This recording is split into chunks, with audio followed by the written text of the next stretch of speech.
하나님께서 우리 한신교를 참 사랑하십니다. 지난 한 주 동안 요셉의 일생을 따라가면서 믿음의 사람이 어떻게 살아가면 하나님의 축복을 누리게 되는가, 자녀와 함께하는 특별 새벽 기도회를 은혜 중에 마쳤습니다. 요셉은 하나님께서 특별히 택한 하나님의 백성이었고, 이스라엘의 민족을 새롭게 형성하는 데 아주 중요한 역할을 감당했던 사람이었습니다. 그가 형들의 미움을 받아 이스마엘 노예성에게 팔려가 애굽에서 종살이로부터 그가 살았지만, 나중에는 총리 대신에 올라가게 되고 결국은 모든 형제들을 용서하고 하나 되는 역사를 이루었던 믿음의 사람으로 증거되고 있습니다. 저는 이 요셉의 일생을 바라보면서 그 생애를 한마디로 표현한다면 그 역시 사랑으로 살았던 사람이다 라고 표현하고 싶습니다. 사랑은 이렇듯 우리의 삶을 아주 근본적으로 바꾸어가는 힘과 능력이 사랑에 있습니다. 미국 데일리 뉴스의 예방의학 전문가였던 피터 한센 박사는 건강을 위한 보고서에서 이렇게 말했습니다. 건강을 유지하는 3대 비결은 음식과 규칙적인 운동, 그리고 해로운 습관을 버리는 것이다. 해로운 습관이란 술이나 담배, 과로와 수면 부족 등이다. 이 세 가지가 건강을 지키는 50%라고 이야기합니다. 나머지 50%의 건강관리법은 사랑이다 라고 이야기합니다. 사랑을 하면 신체의 저항력이 강해져 병균을 물리치는 힘이 생기고, 이웃을 사랑한다는 것은 도덕적 문제가 아니라 건강상의 문제이기도 하다. 사랑하면 몸은 건강해지고 마음은 행복을 느낀다. 사랑이 얼마나 중요한지, 사랑만 하며 살아도 건강의 50%는 좋아진다라고 이야기합니다. 이 건강 보고서는 우리에게 두 가지 유익한 삶이 무엇인가를 가르쳐 줍니다. 하나는 절제하는 삶이 우리에게 참 유익을 준다라고 얘기합니다. 하나는 사랑하며 사는 것이다 라고 얘기합니다. 지난주 수요일부터 사순절이 시작됐습니다. 저는 이 사순절 기간에 우리의 삶의 절제를 배우고 또 사랑을 실천에 옮겨가면서 건강을 유지하기도 하고 신앙의 성숙함에 우리가 한 단계 더 성장을 이루는 사순절이 될 수 있기를 간절히 소원합니다.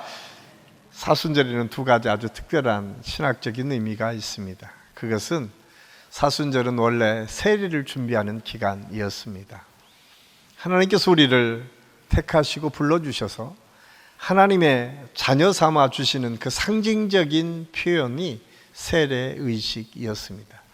그래서 기독교 역사는 세례의식을 너무 중요하게 생각했기 때문에 지금처럼 8주 과정, 4주 과정 끝나면 세례를 주는 것이 아니라 오랜 기간 동안 훈련의 과정을 통해서 이 정도 그리스도인으로 충분한 신앙적인 성숙이 이루어졌다라고 하는 그때에 세례를 베풀었던 것을 알 수가 있습니다. 그래서 이 사순절은 특별히 세례를 준비하는 사람들에게 너무 중요한 절기였습니다.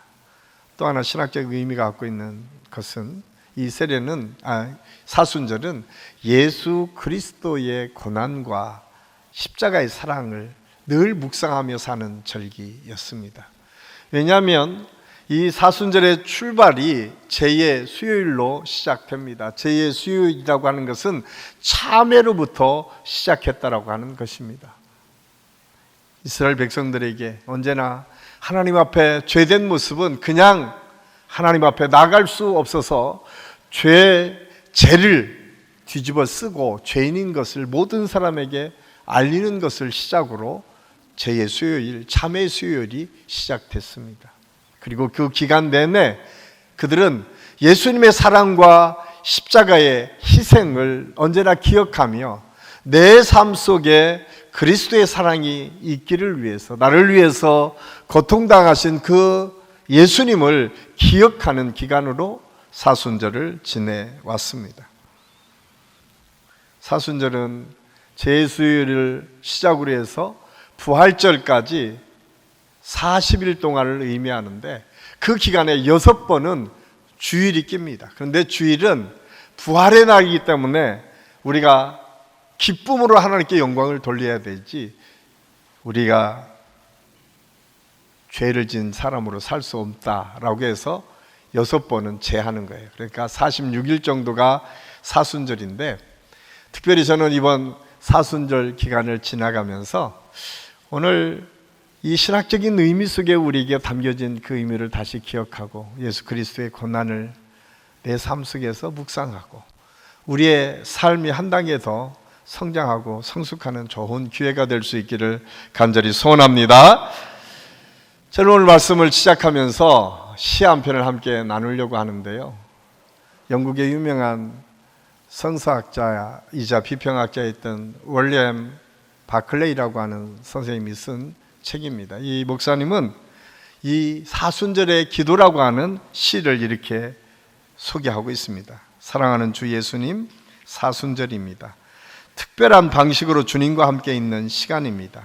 기도하는 시간이고 금식하는 시간이고 그리하여 예루살렘으로 골고다로 죽음을 이긴 최후 승리의 자리로 주님을 따라 주님의 길로 가는 시간입니다. 저는 아직도 마음이 나뉘어 있습니다. 진심으로 주님을 따르고 싶으면서도 저 자신의 욕망을 따르고 싶은 마음도 있습니다. 명성과 성공과 인간의 존경과 쾌락과 이쇠와 권력을 속삭이는 음성들에 귀를 내주고 싶은 마음도 있습니다. 이런 음성들의 귀머거리가 되고 주님의 음성에 더 귀 기울이게 하소서. 생명의 좁은 길을 택하도록 저를 부르시는 그 음성의 말입니다. 사순절이 제게 아주 힘든 시간임을 압니다. 주님의 길을 선택하는 일은 삶의 순간마다 계속되어야 할 일입니다. 생각도 주님의 생각을 선택하고 말도 주님의 말을 선택하고 행동도 주님의 행동을 선택해야 합니다. 선택이 필요 없는 시간이나 장소는 없습니다. 주님을 선택할 때면 제 속에 얼마나 힘든 저항이 있는지 잘 압니다. 주님 가는 곳마다 순간마다 저와 함께 하소서. 사순절의 계절을 신실하게 살 수 있는 힘과 용기를 주소서. 그리하여 부활절이 올 때에 주님이 저를 위해 예비하신 새 생명을 기쁨으로 맛볼 수 있게 하소서. 유명한 신학자였고 신학교에서 신학생들을 가르치는 그리고 성경을 언제나 연구하고 비평했던 학자 그리고 목사였었는데 그 속에는 이 사순절 기간에 언제나 갈등하는 부분이 있었다라고 얘기합니다. 예수 그리스도의 말씀을 선택해야 되고 그분이 원하시는 삶을 선택해야 함에도 불구하고 그 속에 그것보다는 내 안에 저항이 더 많이 있었다라고 그는 고백하고 있습니다. 저와 여러분은 어떻습니까? 우리는 주님의 길이 어떤 길인지 알면서도 우리가 그 길을 잘 따라가고 있는가요? 아니면 오늘 바클레이 목사님의 이야기처럼 저항하고 오히려 세상의 생각이 우리의 삶을 더 가까이 이끌어가고 주도해 가는지를 한번 생각해 보시기를 바랍니다. 저는 오늘 이 시를 읽어가며 그런 생각을 했습니다. 우리 한신교회 모든 성도들이 이번 사순절 기간에 한 3가지 정도 목표를 가지고 사순절을 지났으면 좋겠다. 아마 이것은 작년에 제가 처음 우리 한신교회 와서 시도하고 실시했는데 아직까지 완벽하게 이루어지지 않은 것 같아서 올해도 다시 도전하려고 합니다. 첫 번째는 미디어 금식입니다. 여러분 가정에서 사순절 기간 동안 들어가시면서 바구니 하나를 놓으시고 그 온 식구가 거기에 핸드폰을 놓는 것입니다. 40일 동안 한번 시도해 보십시오. 전화가 오면 전화를 받을 수 있지만 그러기 전에는 손에서 핸드폰을 잠시 바구니에 넣어놓고 그 시간에 가족들이 함께 모여서 이야기도 하고 책을 보고 때로는 음악을 듣기도 하고 이런 여유 있는 시간을 좀 지냈으면 좋겠다. 또 하나는 그 시간에는 TV도 좀 되도록이면 끄고 보내는 시간을 좀 가졌으면 좋겠다. 아마 가정에서 여러분 자녀들과 한번 시도해 보면 놀라운 일이 벌어질 것입니다. 먼저 뻘쭘할 거예요. 왜냐하면 도대체 지금 내가 핸드폰을 놓으면 뭘 해야 될지 몰라서, 특히 우리 젊은이들에게는 그럴 정도로 지금 우리가 핸드폰의 노예가 되어 있습니다. 두 번째로, 우리가 매달 한 번씩 기도 제목을 바꾸고 매일 10분씩 기도 운동을 지금 시작했습니다. 여러분, 지난 한 주 동안 10분씩 정말로 기도하셨습니까? 한번 곰곰이 스스로에게 질문해 보십시오. 참 쉽지 않습니다. 교회를 위해서, 나라와 민족을 위해서, 우리 교회 이음 세대를 위해서, 믿지 않는 우리 가족들을 위해서, 누군가를 위해서 10분씩 특별히 시간을 내서 기도한다라고 하는 것은 결코 쉬운 일이 아닙니다. 저는 이번 사순절 기간에 그것을 우리가 훈련했으면 좋겠다. 여러분, 우리 인터넷에 들어가면 언제나 기도의 제목이 있습니다. 주보에 언제나 기도의 제목이 있습니다. 그 기도의 제목을 붙잡고 10분 정도 꼭 기도하십시오. 기도는 훈련입니다.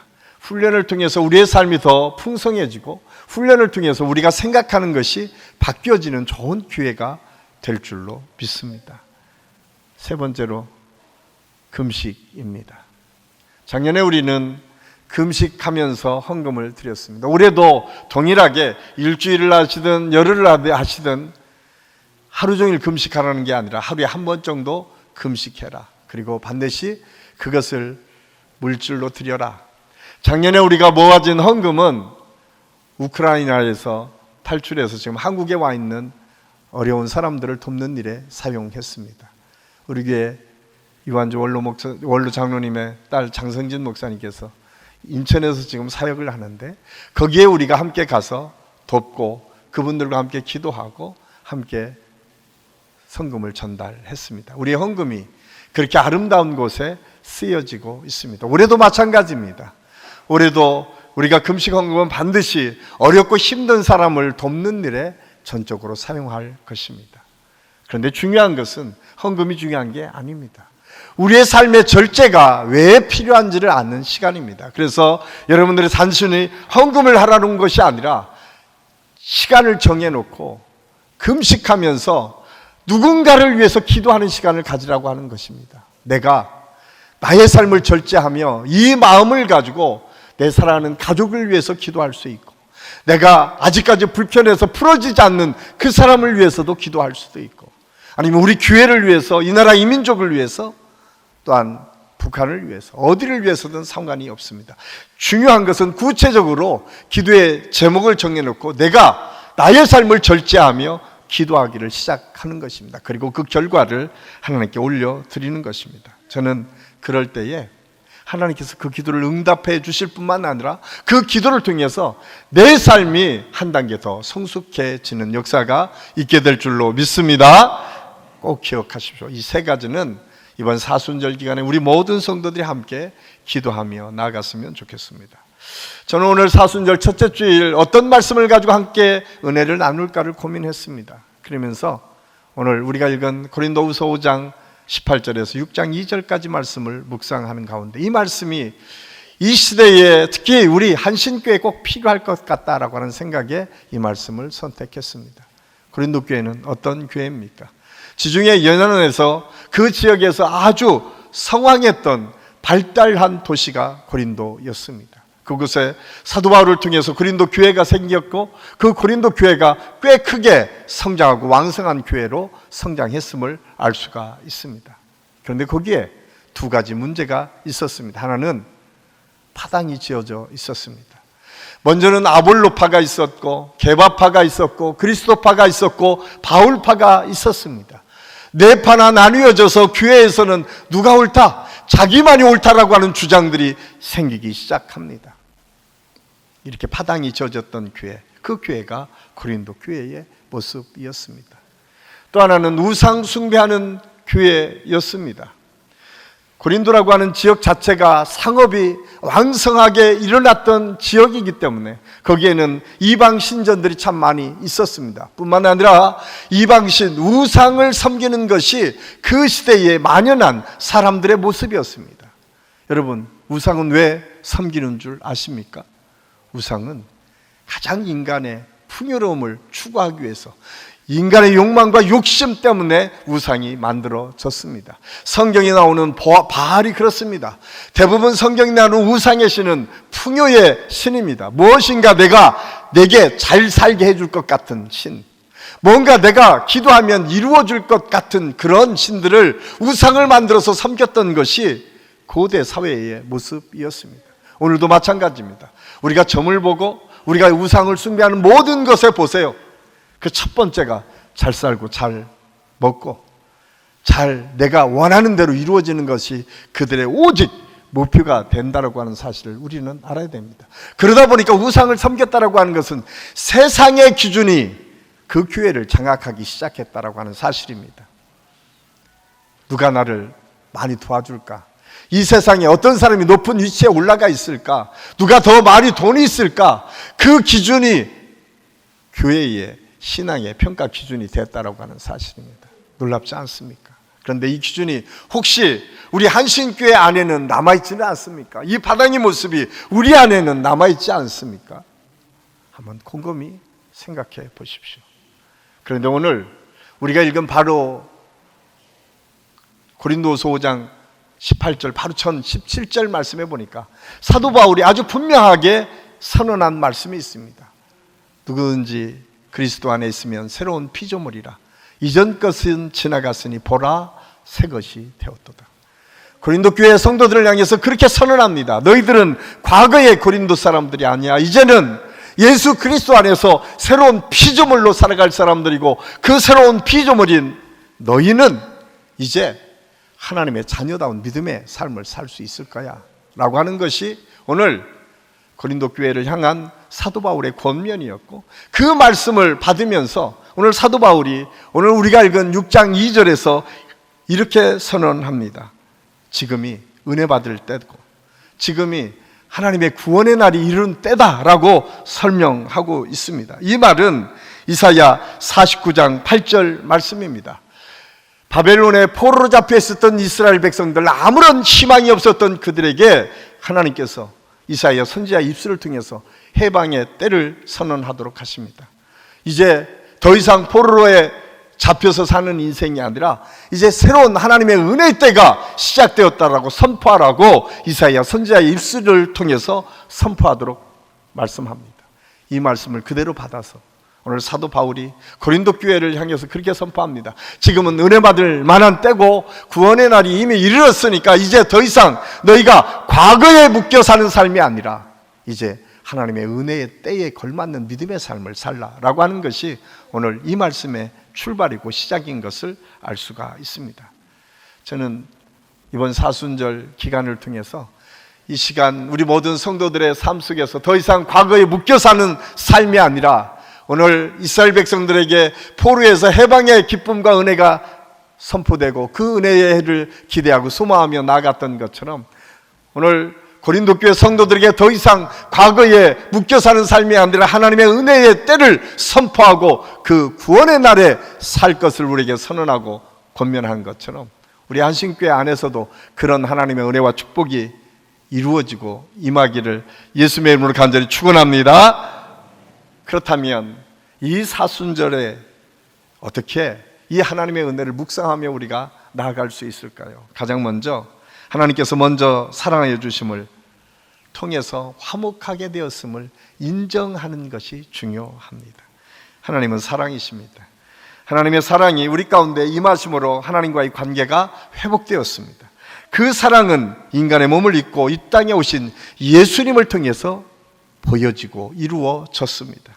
이 사실을 사도 바울은 에베소 2장 14절에서 이렇게 우리에게 말씀합니다. 그는 우리의 화평이신지라 둘로 하나를 만드사 원수된 것 곧 중간에 막힌 담을 자기 육체로 허시고, 예수님께서 친히 예수님의 십자가의 보혈로, 예수님이 십자가에 못 박혀 돌아가심으로 하나님과 막혔던 담을 허셨다라고 말씀합니다. 인간과 인간 관계 속에 철옹성같이 가로막혀 있었던 그 벽을 허물어 내셨다라고 성경은 말씀하고 있습니다. 우리 인간을 사랑하심으로 인간의 육체적 고통을 마다하지 않으시고 묵묵히 십자가의 길을 걸어가셨던 예수 그리스도, 그 고난의 순간순간을 기억하고 묵상하는 절기가 사순절 절기입니다. 사랑하는 성도 여러분, 저와 여러분은 예수님처럼 어떤 것을 묵상하며 예수님처럼 무엇을 위해서 우리가 고난과 고통을 감수하며 살고 계십니까? 저는 오늘 고린도 교회를 통해서 다시 도전하는 이 말씀이 우리 마음에 다시 도전이 되고 다시 하나님께 주시는 은혜를 통해서 우리가 피스메이커로, 우리가 하나님의 예수님처럼 우리 가정의 벽을 허물어가고 우리 주변의 관계의 벽이 허물어져서 하나님의 은혜로 하나 되는 역사를 이루어가는 축복이 우리 안식교 모든 성도들을 통해서 이루어질 수 있기를 예수님의 이름으로 간절히 축원합니다. 성경은 아담이 범죄한 이후로 모든 인간이 죄를 물려받아 하나님을 떠났다고 말씀하고 있습니다. 이사야 59장 2절은 오직 너희 죄악이 너희와 너희 하나님 사이를 갈라놓았고 너희 죄가 그의 얼굴을 가리어서 너희에게서 듣지 않으시게 함이니라. 죄로 인해서 인간과 하나님 사이가 단절됐다라고 말씀하고 있습니다. 이 단절함은 그냥 하나님과의 관계 속에서만 단절이 아니라 어쩌면 우리 인간과 인간의 관계 속에서도 단절을 가져왔음을 알 수가 있습니다. 하나님과 단절된 인간의 모습은 어떠합니까? 파당을 짓는 것, 육신의 평가에 따라 사람을 판단하는 것, 이 모든 것이 하나님과의 단절 속에서 이루어지는 현상입니다. 우리는 가끔 그렇게 생각을 합니다. 우리 가정 안에서 아니면 우리가 만나는 사람들의 관계 속에서 누군가를 평가하면서 때로는 어떤 문제가 생긴가 하면 가장 먼저 생각나는 것이 무엇입니까? 내가 뭘 실수하지는 않았는가? 내가 잘못이지, 내가 기도하지 않은 죄지, 그렇게 생각하기보다는 내 남편이, 내 아내가, 내 부모가, 내 자식이, 아니 우리 목장 식구가, 우리 교회 누군가가 그분 때문에 교회가 문제가 있는 것 같이 느껴진다면 여전히 우리는 아직 믿음이 성장하고 성숙하지 못한 것을 꼭 기억하십시오. 왜냐하면 성경에서 죄의 가장 먼저 나타나는 것이 책임 전가입니다. 아담과 하와가 처음 하나님께서 아담에게 하와를 주셨을 때 내 뼈 중에 뼈요, 내 살 중에 살이라고 고백합니다. 그리고 이어서 그가 고백하는 게 뭡니까? 죄를 짓고 난 첫 번째는 핑계입니다. 당신이 내게 주신 하와가 이것을 먹으라고 해서 내가 먹었더니 죄를 범했습니다. 책임 전가하기 시작합니다. 죄는 책임 전가에서부터 출발합니다. 꼭 기억하십시오. 혹시 여러분의 마음속에 누군가에게 책임을 전가하는 마음이 우리에게 남아있다면 여전히 나는 죄 속에 있구나. 이 사실을 알았던 사도 바울은 로마서 3장 23절 말씀에 그렇게 말씀합니다. 모든 사람이 죄를 범하였음에 하나님의 영광에 이르지 못하였더니. 그렇습니다. 여기에 누구도 거기에서 자유로울 수 있는 사람이 없습니다. 하나님의 영광에 이르지 못한 것이 우리 인간의 모습이라고 아주 분명하게 선언하고 있습니다. 그런데 이런 인간의 모든 아프고 힘들고 어려운 모습들을 통해서 하나님께서는 예수님께 이 모든 것을 담당시키셨다고 말씀합니다. 이사야 53장 말씀에 보면 이렇게 고백하고 있습니다. 우리는 다 양 같아서 그릇 행하여 각기 제 길로 갔거늘 여호와께서는 우리 모두의 죄악을 예수님께 담당시키셨도다. 그렇습니다. 우리는 각기 양 같아서 자기가 옳은 대로, 자기만이 옳다고, 내 생각이 원하는 대로, 내가 생각하는 것이 최고라고 생각하며 다 제 길로 갔다고 말씀합니다. 그런데 그 모든 죄를 예수님께 담당시키시고 그 예수님을 통해서 벽을 헐고 새로운 길을 만들어 가셨다라고 성경은 말씀하고 있습니다.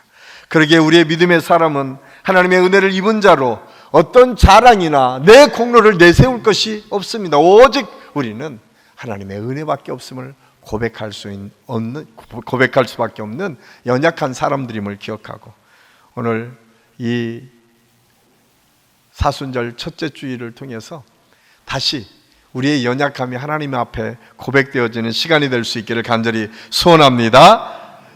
그런데 오늘 사도 바울은 이 말씀을 선포하면서 우리에게 18절에 이렇게 말씀합니다. 모든 것이 하나님께로 났으며 그리스도로 말미암아 우리를 자기와 화목하게 하시고 또 우리에게 화목하게 하는 직분을 주셨으니, 우리에게 그렇게 말씀합니다. 화목을 이루신 하나님의 은혜가 너희 속에 있는데 너희가 거기에서 멈추지 말고 너희도 세상에 나가 화목의 직분을 감당해라. 그렇습니다. 이 사순절에 우리가 꼭 묵상해야 될 것은, 우리는 이 세상에 던져진 운명에 맡겨서 사는 사람들이 아니라 하나님의 뜻과 섭리 속에서 화목의 직분을 감당해야 될 믿음의 사람으로 우리를 부르시고 택하셨다라고 하는 사실입니다. 인간이 범죄함으로 하나님과 원수가 되었습니다. 하나님의 원수가 된 사람은 언제나 갈등을 빚고 다툼을 일으킵니다. 그런데 하나님은 먼저 죄인들을 찾아오시고 죄인들로 하여금 예수님을 통해서 하나님과 화목할 수 있는 길을 열어주셨습니다. 이것이 복음입니다. 누구든지 예수님을 믿고 의지하면 구원의 역사가 있습니다. 에베소 2장 16절은 또 십자가로 이 둘을 한 몸으로 하나님과 화목하게 하려 하심이라. 원수된 것을 십자가로 소멸하시고, 이미 성경은 구원의 역사가 우리 안에 이루어졌고 이미 원수 맺었던 모든 관계들이 예수님의 십자가를 통해서 풀어지고 하나가 되었다라고 설명하고 있습니다. 사도 바울은 이 복음의 증거하는 화목의 직분을 믿는 사람에게 있음을 오늘 선포하면서 우리가 이 책임을 맡아서 감당하라 말씀하고 있습니다. 저와 여러분이 어디를 가나 피스메이커로 화목의 직분을 감당하라고 말씀합니다. 저는 우리 한식교회 모든 성도들이 어디를 가나 화목을 이루는 축복의 사람들이 다 될 수 있기를 예수님의 이름으로 간절히 축원합니다. 그러면 이 화목을 이루기 위해서 우리에게 필요한 것이 무엇인가? 첫 번째로는 예수님의 성품을 닮아 가야 됩니다. 그리스도의 사신은 세상의 악한 세력에 언제나 공격을 받게 되어 있습니다. 악한 세력의 공격이 있을 때마다 기억해야 될 말씀이 바로 마태복음 5장 11절 말씀입니다. 우리 같이 한번 읽겠습니다. 나로 말미암아 너희를 욕하고 박해하고 거짓으로 너희를 거슬려 모든 악한 말을 할 때는 너희에게 복이 있나니. 예수님은 그렇게 말씀합니다. 야, 너희가 이 세상에서 어려움을 당할 수 있어. 그 박해를 받을 때 꼭 기억해. 그것이 축복이 될 거야. 우리 주님은 그 사실을 알으셨습니다. 그 고통과 고난 속에 어떻게 예수님이 대처하셨는지를 가장 가까이에서 봤던 사람이 바로 베드로 사도였습니다. 베드로 사도는 베드로전서 2장 23절에서 그 모습을 이렇게 표현하고 있습니다. 우리 함께 읽겠습니다. 욕을 당하시되 맞대어 욕하지 아니하시고 고난을 당하시되 위협하지 아니하시고 오직 공의로 심판하시는 이에게 부탁하시며, 욕하고 공격하는 사람들 앞에 묵묵히 그 모든 것을 감당하셨던 예수님, 위협하는 사람들 앞에서도 여전히 묵묵히 그 모든 것을 받아들이고 수용하셨던 예수님, 오히려 고상한 인격을 따라 항상 선하고 온유하고 겸손하게 그 사람들을 대해 주셨다라고 말씀합니다. 그리고 그 모든 것을 하나님께 의탁하고 맡기셨다. 이것이 화해를 이루고 화목을 이루는 비결이다라고 예수님은 우리에게 가르쳐주고 있습니다. 또한 두 번째로 사람과 사람 사이에 화목하게 해야 된다고 우리에게 말씀하고 있습니다. 예수 그리스도는 이 땅에 오셔서 지상사역을 하면서 가장 중요하게 생각하신 것 중에 하나가 유대인들을 이방 사람들과 화해시키는 일이었습니다. 사실 유대인들은 얼마나 독단적인 사람들인지 모릅니다. 유대인들은 자기들 민족 외에는 누구도 인정하지 않았습니다. 그런데 예수님께서 유대인들의 그 잘못된 마음을 고치시고 몸소 사마리아 여인을 찾아가십니다. 수가성에 한 여인을 만나시고 그의 삶을 바꿔주십니다. 그리고 그가 이제 더 이상 소외된 사람으로 사는 것이 아니라 그 공동체 속에 뛰어가서 내가 그리스도를 만났다, 내가 새로운 삶을 시작하겠다라고 선포하도록 그를 세우시고 인도해 주신 분이 예수 그리스도이십니다. 예수님은 언제나 그렇게 화목의 직분을 감당하셨을 뿐만 아니라 사람을 세워서 공동체 안에서 함께 더불어 살아가는 축복의 역사를 이루도록 도우셨던 분이 예수 그리스도이십니다. 그런데 오늘 사도 바울은 이 직분이 저와 여러분에게 있다고 말씀하고 있습니다. 우리 한신교회 성도들이 가는 곳곳마다 더 이상 다툼과 시기와 질투 속에 이루어지는 삶이 아니라 예수 그리스도를 통해서 화목을 이루고 화평을 이루고 더 큰 은혜를 함께 누리는 공동체로 만들어가는 것, 이것이 저와 여러분에게 주신 하나님의 사명임을 우리는 알아야 됩니다. 저는 우리 한신교회 모든 성도들이 이번 사순절을 통해서 그런 하나님의 은혜와 축복을 누리고 또 이 축복이 이루어지는 것을 통해서 하나님의 역사가 무엇인지를 세상 사람들에게 보여주는 축복의 역사가 있기를 간절히 소원합니다. 여기에 화목의 직분이라고 하는 의미 속에는 디아코니아라고 하는 의미가 담겨져 있습니다. 디아코니아는 섬김과 봉사를 의미합니다. 결국 사람과 사람의 관계를 화목하게 하고 새로운 길로 나아가게 하는 것은 이렇게 봉사와 섬김의 모습이 먼저 있을 때 가능하다라고 하는 사실을 우리에게 가르쳐 주고 있습니다. 지금까지 우리 한식의 모든 성도들이 교회를 위해서, 주변의 사람들을 위해서 섬김과 봉사를 많이 감당하셨는데 이후로도 이 섬김과 봉사를 통해서 화목의 직분을 감당할 수 있기를 간절히 소원합니다. 마지막으로 그리스도의 사실은 세상 사람들에게 복음을 증거할 때 나타난다라고 말씀합니다. 이번 사순절 기간에 우리가 믿지 않는 가족을 위해서 기도하십시오. 꼭 기억하십시오. 우리가 지금 이 세상에는 예수 믿는 사람들보다 예수 믿지 않는 사람이 우리나라에 훨씬 많이 있습니다. 우리 기독교 인구가 15%에서 20% 된다고 하면 80%는 예수 믿지 않는 사람이에요. 중요한 것은 이 사순절 기간에 우리가 꼭 기억해야 될 것은 믿지 않는 사람들에게 예수 그리스도의 복음을 증거하는 일입니다. 우리가 누군가를 위해서 기도할 때에, 믿지 않는 사람들을 놓고 기도할 때에 그분들에게 하나님과의 화목을 이루게 하고 가정 안에서 화목을 이루기 위해서는 그 안에 복음이 들어가야 됩니다. 이 일을 우리에게 화목의 직분자로 맡기셨습니다. 저는 우리 한신교회 모든 성도들이 이번 사순절 기간에 전도에 힘쓰는 시간, 특별히 믿지 않는 가족, 믿지 않는 친구, 믿지 않는 주변 사람들에게 예수 그리스도의 복음을 증가할 수 있는 좋은 기회가 될 수 있기를 간절히 소원합니다. 사랑하는 성도 여러분, 강력한 힘을 가졌다고 화평이 이루어지는 것은 아닙니다. 전쟁을 막기 위해서 또 다른 전쟁을 일으킨다고 전쟁이 그쳐지는 것이 아닙니다. 폭력은 또한 폭력을 낳게 돼 있습니다. 육신을 따른 판단은 끊임없이 미움과 다툼을 일으키게 되어 있습니다. 그렇다면 어떻게 그 모든 것을 극복하고 화목을 이룰 수 있을까요? 우리 안에 예수 그리스도의 사랑이 있어야 됩니다. 하나님의 사랑을 기반한 화평의 복음만이 우리 마음의 깊은 곳에 자리 잡은 미움을 제거하는 힘이 있습니다. 저는 오늘 이 사도 바울이 주시는 이 말씀을 통해서 우리 안에 먼저 화평의 복음이 계속 채워지는 역사가 있기를 예수님의 이름으로 간절히 축원합니다. 또 하나 꼭 기억하십시오. 예수님을 본받아 희생과 섬김을 실천하는 자를 통해서 화목이 이루어집니다.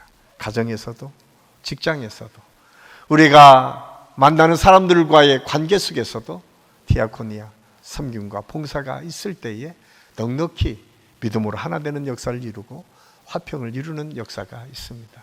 지금까지도 우리 한식교 모든 성도들이 그 일을 잘 감당하셨지만 이후로 이 사순절 기간에 우리 모두가 그 믿음으로 승리하며 나아가서 화목을 이루는 축복이 있기를 예수님의 이름으로 간절히 축원합니다. 마지막으로 고린도후서 5장 18절 19절 쉬운 성경으로 되어 있는데 이 말씀을 함께 읽고 말씀을 마치겠습니다. 이 말씀이 그대로 우리 속에 임하기를 다짐하며 함께 읽겠습니다. 이 모든 것은 하나님께로부터 왔습니다.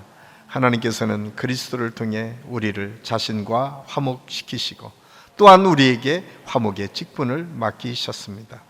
하나님께서는 그리스도 안에서 이 세상을 하나님 자신과 화목하게 하셨으며 사람들의 죄를 듣지 않으셨습니다. 그리고 하나님께서는 우리에게 화목해 하는 말씀을 맡기셨습니다. 그렇습니다. 하나님께서는 화목해 하는 일을 우리에게 맡겨주셨습니다. 우리 한신교회 성도들이 가는 곳곳마다 화목의 역사가 계속 이루어질 수 있기를 예수님의 이름으로 간절히 축원합니다. 기도하겠습니다. 사랑의 아버지 하나님, 오늘 사순절을 통해서 주시는 하나님의 은혜가 화목의 직분이었음을 압니다.